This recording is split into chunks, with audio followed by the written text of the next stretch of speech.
Programme आईना के साथ ताहिर अहमद भट्टी आपकी खिदमत में हाज़िर है। शायरी जो है वो लोग चॉइस करते हैं, उसको पसंद करते हैं, तो वो उसकी बहुत ज़िंदगी की इब्तिदा में ही उसकी एक शक्ल बन जाती है। स्कूल एज में जाके तो एक राइम्स जो हैं वो आपको अच्छी लगनी शुरू हो जाती हैं।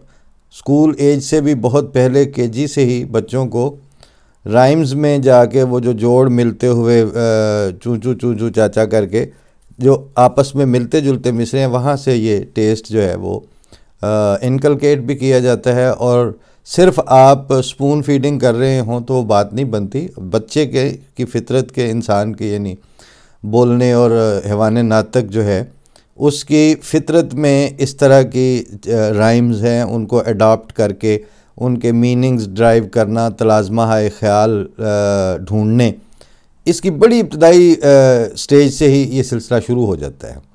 लेकिन कुछ लोगों का ये जो बेल के साथ ताल्लुक़ है, जहाँ वो आगे फल लगा हुआ है, समझ का, परसेप्शन का, अंडरस्टैंडिंग का, उनका किसी का रिश्ता जो है वो 15-20 साल की उम्र में टूट जाता है। और टूटता इसलिए है कि उसमें मज़ीद मीनिंग्स पैदा नहीं होते। यानी हमने भी 5वीं चौथी में जो शेर सुना था वो यही था कि शीशी भरी गुलाब की पत्थर पे तोड़ दूंगा, ख़त का जवाब ना दिया ख़त लिखना छोड़ दूंगा। ये वो उस वक्त इतनी बातें ही होती थी। लेकिन जहाँ आपको जो आपने वो राइम्स रटी हैं उनके अंदर तफ़हीम और अंडरस्टैंडिंग का प्रेशर आना शुरू हो और फिर आप वहाँ से मज़ीद जहतों की तरफ निकल सकें, तो फिर वो आपका बेल के साथ शेर की या अदब की जो है उससे रिश्ता टूटता नहीं है, फिर आप आगे चलते जाते हैं। और हमारे उस ज़माने से मतलब 7वीं 8वीं के दोस्त हैं, उनकी मुझे अभी तक चेहरे तक याद हैं कि वो क्या क्या लाइनें पसंद किया करते थे। 9th 10th में क्या होता था, फर्स्ट ईयर सेकंड ईयर के दोस्तों का चॉइस का लेवल क्या आ गया था, बीए में किस तरह की गेट टुगेदर्स कैंटीन्स पे होते थे, क्या क्या इंतखाब करके सुनाए जाते थे। लेकिन फिर दुनिया ने तेरी याद से बेगाना कर दिया, तो इससे भी दिल फरेब हैं गम रोज़गार के। तो वो अपनी अपनी मसरूफियात, अपनी अपनी ज़रूरियात उनकी नज़र होते चले जाते हैं और फिर उनका वो शेरी और अदबी टेस्ट जो है वो वहीं पे रुकता चला जाता है। लेकिन जिनके साथ इसने ज़िंदगी भर वफा करनी हो, मुस्तकिल ताल्लुक़ हो एक यानी लाइफ लॉन्ग, उनके यहाँ वही जो लाइनें और मिसरे हैं वो अपने अपने वक्त पे जाके अपने मफाहीम और अपनी अंडरस्टैंडिंग का जो उफ़ुक़ है वो वसी तर करते चले जाते हैं।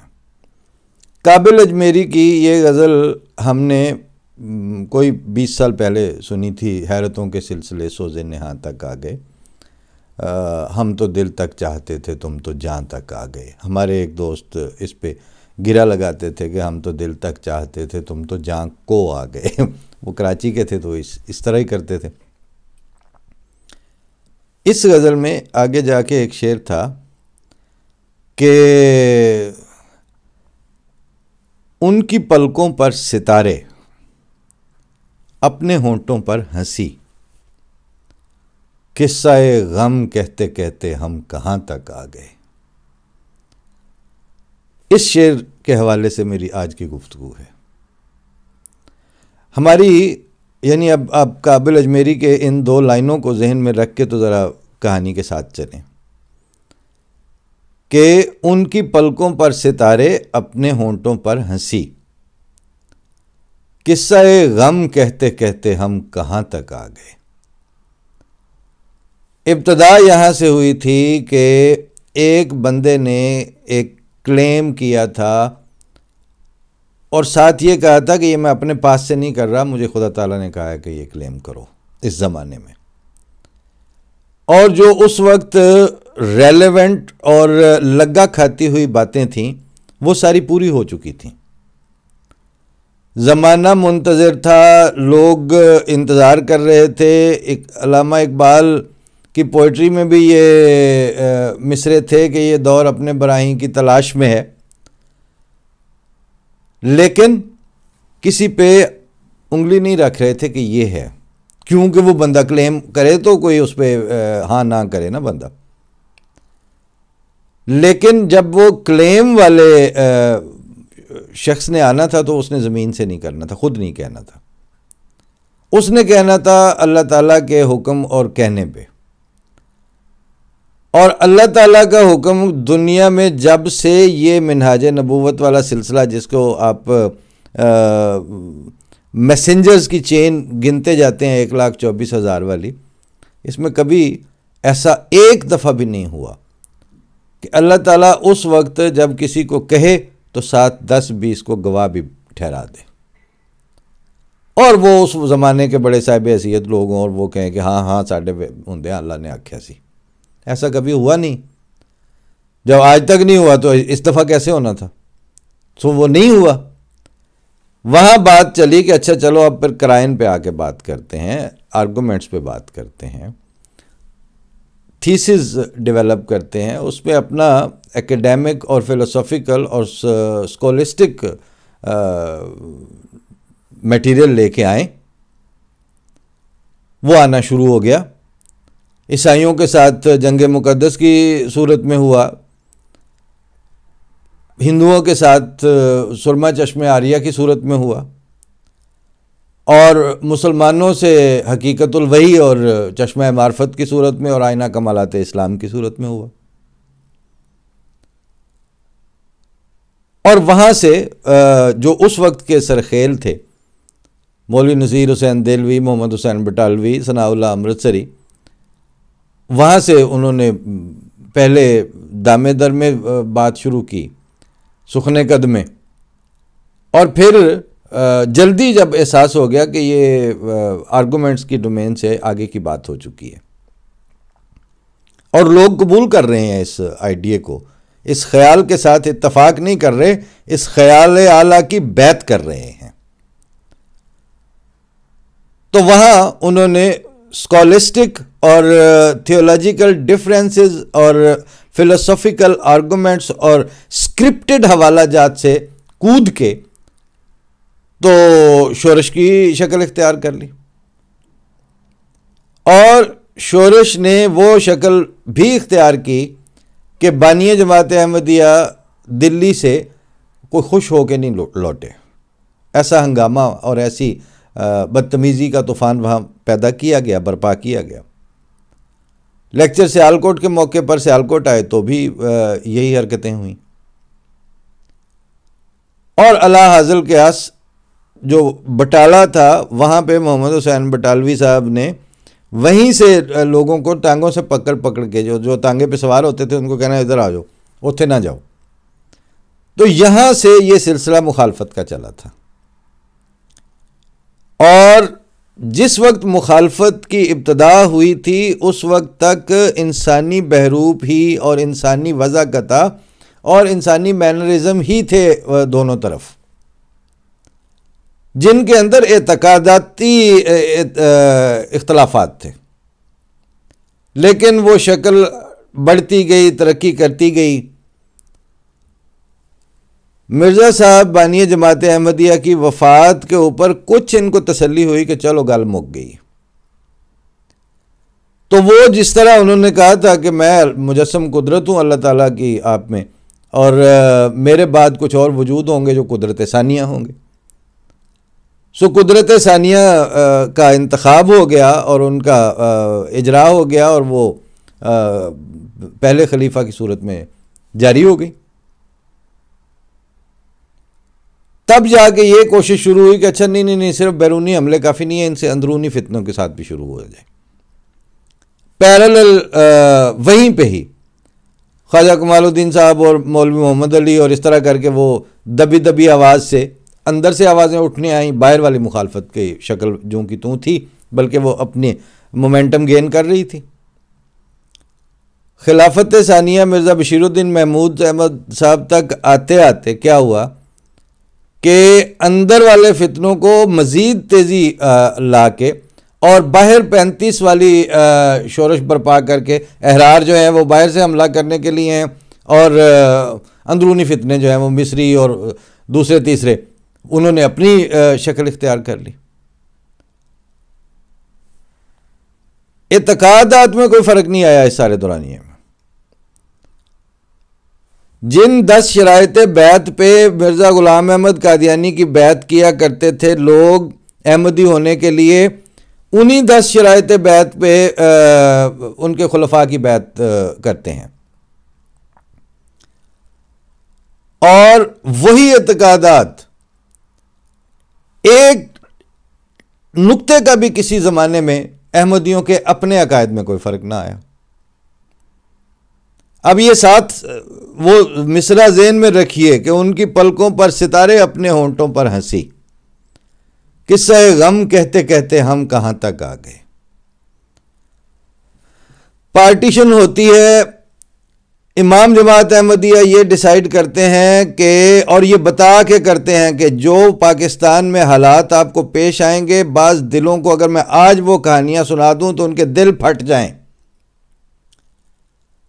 जैसी वहाँ जमात अहमदिया के साथ पाकिस्तान में बदसलूकियाँ होनी हैं, वो कहते हैं कि मेरी आज भी नज़र ये देख रही है, और इसकी गवाही ये आम आदमी नहीं कह रहा, ये बाद में खलीफातुल मसीह राबे, चौथे इमाम जमात अहमदिया, जो दूसरे खलीफा जिनके ज़माने में पार्टीशन हो रही थी और डिसीजन लिया जा रहा था, उनके साहबजादे और अगले चौथे खलीफा थे, ये वो बता रहे हैं। एक सिख ने सवाल किया था कि आपने पाकिस्तान को ऑप्ट क्यों किया था, तो आप यानी ये एक सियासी तौर पर आपकी कम नज़री और कोताह नज़री का फैसला था, जिसकी सज़ा आज आप पाकिस्तान में भुगत रहे हैं। तो खलीफा राबे ने फरमाया कि नहीं, कतन नहीं, बिल्कुल नहीं।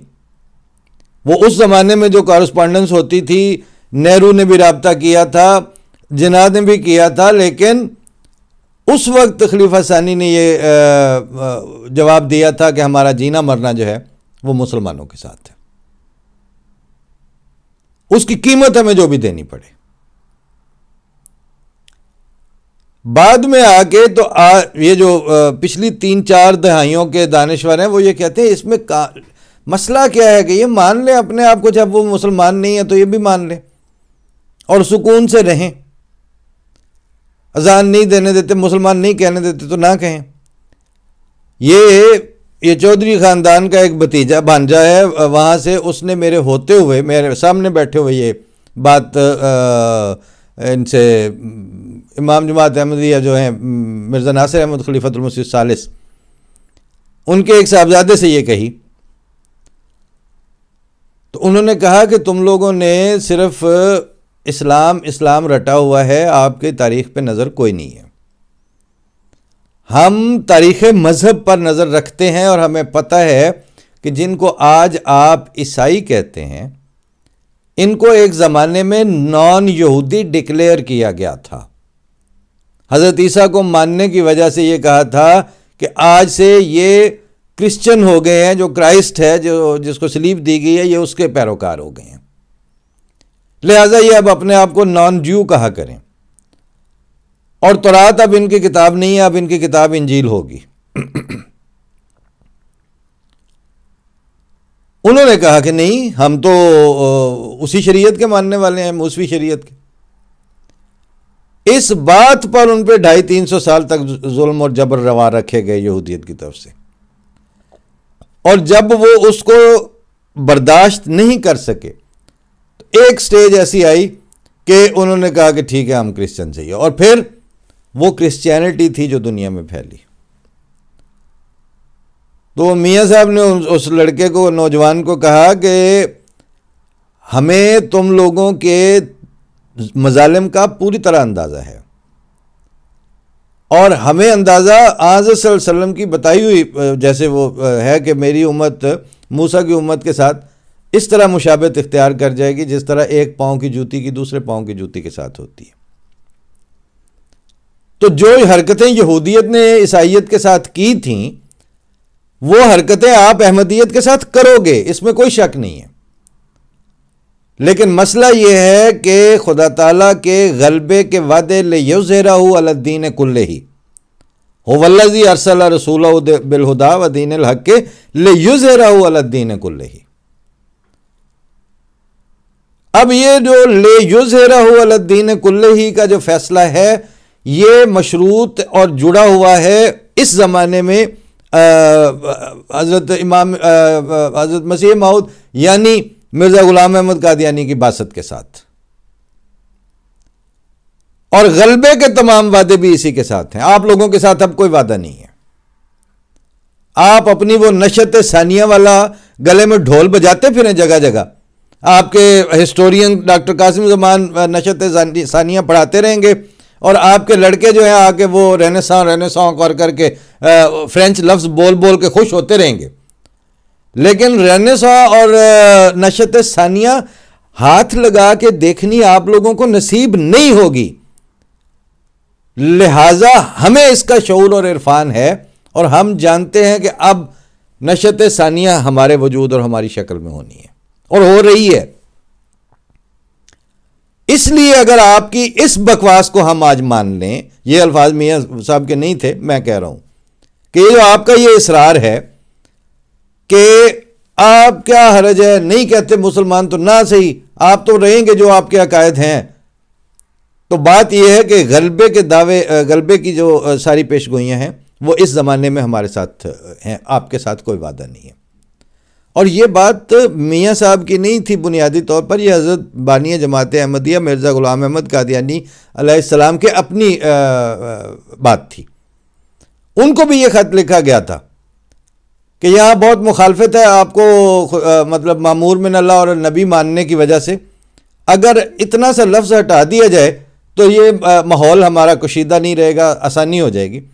तो आपने ये जवाब लिखवाया था कि इनको ये जवाब दें, लिखवाया था ख़त में कि ये जो चंद दिन की बात है ये आपको बर्दाश्त करनी पड़ेगी।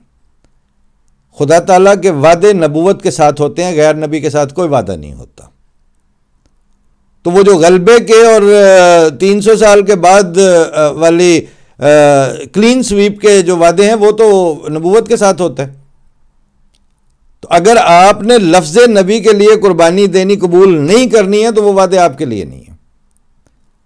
तो उन्होंने कहा कि हमें नज़र आ रहा है कि आइंदा ज़माने में अगर हम आपके कहने पे अपने नाम से इस्लाम हटा दें और मुसलमान कहना बंद कर दें अपने आप को, तो गलबा तो कन्फर्म है कि वो हमारा होना है, आपका नहीं होना।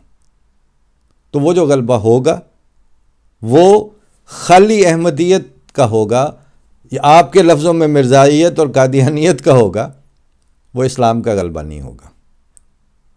लेकिन हमें पूरे शऊर के साथ ये बताया गया है कि हमारी सूरत में नशत सानिया इस्लाम की होनी है। हमारा वजूद झोंका जाएगा और इसमें से लियुज़हिरहु अलद्दीन कुल्लिही का जो बिशारत है वो फूटनी है। तो हम अपना पर्सोना कैसे चेंज कर लें? इसलिए हम उस ग्रेटर टारगेट और ग्रेटर मकसद की खातिर ये कुर्बानी दे रहे हैं, और हमें पता है कि हमारे साथ क्या हो रही है। ये एक साइड थी ना, दूसरी साइड क्या थी? वो फलसफियाना आर्गूमेंट जो है, वो जो हड़बोंग थी, वो 1935 में गलियों की पिकटिंग तक और अहरार के शोरश अल्फाज होते थे उस वक्त अखबारों में, फितना अहरार तक जा पहुंची। और उस फितना अहरार ने पाकिस्तान में आके फितना ख़त्म नबूवत, तहरीक ख़त्म नबूवत की शक्ल इख्तियार की, जो बहरहाल अहरारियों की जो ट्रांसफॉर्म्ड शक्ल थी। और उस अहरारी कम ख़त्म नबूवत के टोले ने पाकिस्तान के सियासतदानों और दौलताना की सियासी एस्पायरेशंस को सर्व करने के लिए पहला गठजोड़ किया, और साथ ही नज़र आ रहा था उनको भी क्या देग पक गई है, तो जनरल आज़म ने मार्शल लॉ लगा लिया। तो उस फितने को नई पर्सोनिफिकेशन मिलने और आर्मी को पहला मार्शल लॉ लगाने में एस्टैब्लिशमेंट वर्सेस पॉलिटिशियंस आमना सामना करवा के उसके बाद उसको फिरो करने के लिए छड़ी एस्टैब्लिशमेंट के हाथ में देने में इस गठजोड़ ने ही अपना किरदार अदा किया। और साथ साथ आप वो खिचड़ी बांटते रहे जो सफरुल्लाह खान वज़ीर आज़म बना दे, इन्हों कड्डो, और वो जुलूस निकलते थे गंदे बकवास करने वाले। तो ये किसी ने नहीं पूछा कि इतनी बड़ी कैबिनेट है, वज़ीर आज़म ਤੁਹਾਡਾ गैर अहमदी नॉन अहमदी, सारी कैबिनेट नॉन अहमदी, एक वज़ीर आज़म अकेला चना कौन सा भाड़ फोड़ देगा। लेकिन आपको थ्रेट थी, वो थ्रेट चलती आई, और साथ साथ हम किस्सा गम कहते कहते हम कहां तक आ गए। सारा दौरानिया 74 वाला सामने है, 84 वाला सामने, आर्डिनेंस आपके सामने। वो पहले ये कि आपको हम बताएंगे कि आपका दीन क्या है, हम डिफाइन करेंगे कि मुसलमान की डेफिनेशन क्या होती है, ये सारे काम होते रहे, तसल्ली किसी से नहीं हुई। अब वो वक्त आया कि आप मस्जिदों के ऊपर चढ़ के मीनार तोड़ते हैं, और परवेज़ इलाही को के घर पे पुलिस रेड करती है तो वो प्रेस कॉन्फ्रेंस करके कहता है ये अहमदियों ने करवाया है, और हर कोई पलट पलट के ये कहता है कि हमने तो ख़त्म नबूवत निकाह फार्म में डाली थी, हमारे साथ ये क्यों हो रहा है। इवन इमरान खान को लग रहा है कि मैंने तो ख़त्म नबूवत के लिए उनकी कॉन्फ्रेंसों में शिरकतें की थी मौलवियों की, तो फिर अब मेरे साथ ऐसा क्यों हो रहा है। लेकिन आप कहां तक पहुंचे हैं, आपको अपनी सर्वाइवल, मैं लफ्ज़ सर्वाइवल इस्तेमाल कर रहा हूं, आपको अपनी सर्वाइवल के लिए गैर इंसानी, गैर इस्लामी, गैर आईनी और गैर इखलाकी हदों को क्रॉस करना पड़ा है। कोई मजहब नहीं हो किसी का, तब भी इंसानी सतह पर आप किसी के अकायद और उनके इबादत गाहों के ऊपर इस तरह हमला नहीं कर सकते। आप कर रहे हैं, आपकी रियासत आपके साथ है, रियासत और अवामुन्नास का गठजोड़ मिलकर आपको गैर आईनी, गैर इस्लामी, गैर इंसानी और गैर इखलाकी हरकतों पर मजबूर कर रहा है। ये चार काम करके आप अपनी सर्वाइवल को के हत्थे को पकड़ना चाह रहे हैं, और हम अपने अकायद से 1 इंच भी दाएं बाएं नहीं हुए, आगे पीछे नहीं हुए। हमारे अकायद 100% वही हैं। आज भी मिर्ज़ा मसरूर अहमद इमाम जमात अहमदिया 5वें जो है, उनकी बैत उन्हीं 10 शराइत बैत के ऊपर होती है, और उन 10 शराइत में आज सल्लम को अपना खातमुन नबीयीन मानना, और रसूलुल्लाह सल्लल्लाहु अलैहि वसल्लम के बाद कुरान करीम को अपने लिए दस्तूरुल अमल करार दे देना। बनी नो इंसान की आम खल्कुल्लाह की हमदर्दी, वो मैं पढ़ के भी किसी वक्त सुना दूंगा। हमारी बैत उन्हीं 10 अकायद पे हो रही, 10 शराइत पे हो रही है, और हमें अपनी सर्वाइवल के लिए गैर आईनी, गैर इंसानी, गैर इस्लामी और गैर इखलाकी हथकंडों की ज़रूरत नहीं पड़ती।